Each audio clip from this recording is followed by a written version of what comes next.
আজই ডাউনলোড করুন আর এনজয় করুন আপনার পছন্দের শো।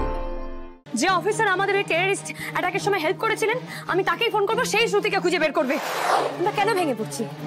আমাদের এই বলতে কোনো জায়গা নেই। এখানে লেখা আছে পরিষ্কার, হানিমুনে গিয়ে রহস্যময় মৃত্যু ডাক্তার বিক্রমের। রহস্যময় কথাটা কেন আছে? তার মানে আমরা শিওর নই। আর তাছাড়া এখানে শুধু বিক্রমের ব্যাপারে লেখা আছে, শ্রুতির ব্যাপারে কেন কিছু লেখা নেই? শ্রুতিও তো বিক্রমের সাথে গেছিল, তাহলে তো ওর খবরটাও থাকার কথা, তাই না? আর শ্রুতি বা কোথায়? আমরা তো ওরও কোনো খোঁজ পাচ্ছি না। শ্রুতিকে তো খুঁজে বের করতে হবে। আমি এক্ষুনি পুলিশকে ফোন করছি। যে অফিসার আমাদের এই টেররিস্ট অ্যাটাকের সময় হেল্প করেছিলেন, আমি তাকেই ফোন করবো, সেই শ্রুতিকে খুঁজে বের করবে। শ্রুতির একটা তো খোঁজ চাই আমাদের। দিদি, দিদি,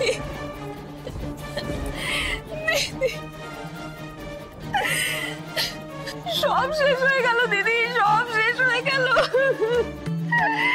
ঠাকুর এত কেন নিষ্ঠুর? আমায় কেন নিয়ে নিল না? আমার তো কেউ নেই দিদি।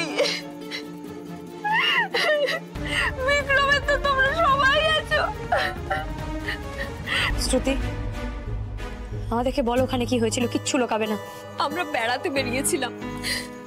আমি বিক্রমকে বারণ করেছিলাম, বলেছিলাম যে এই চা বাগানটা এত সুন্দর, এখানেই থাকি। কিন্তু বিক্রম আমাকে চারদিকটা ঘুরিয়ে দেখাতে চেয়েছিল। তার জন্য মরে যেতে হলো ওকে? ওর কি হয়েছিল বলো আমাকে, বলো। আমি জানি না, এখনো সবটা আমার মিথ্যে মনে হচ্ছে। ও আমার পাশে ছিল, জেদ করে বললো ও গাড়ি চালাবে।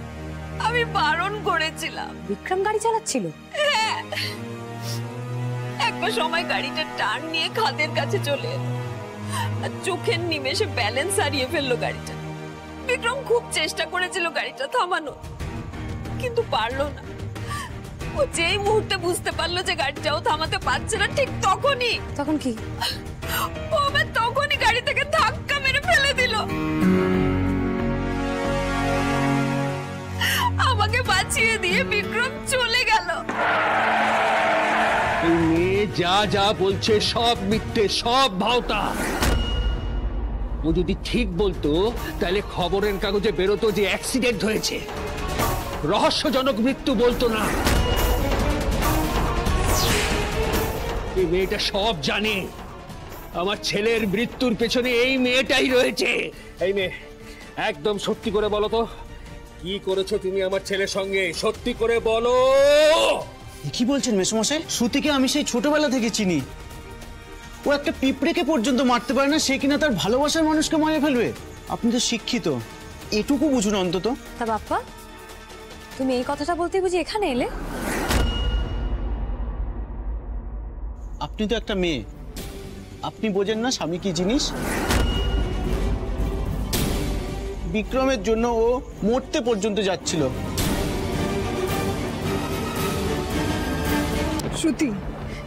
শ্রুতি, তুমি নিজেকে একটু সামলাও।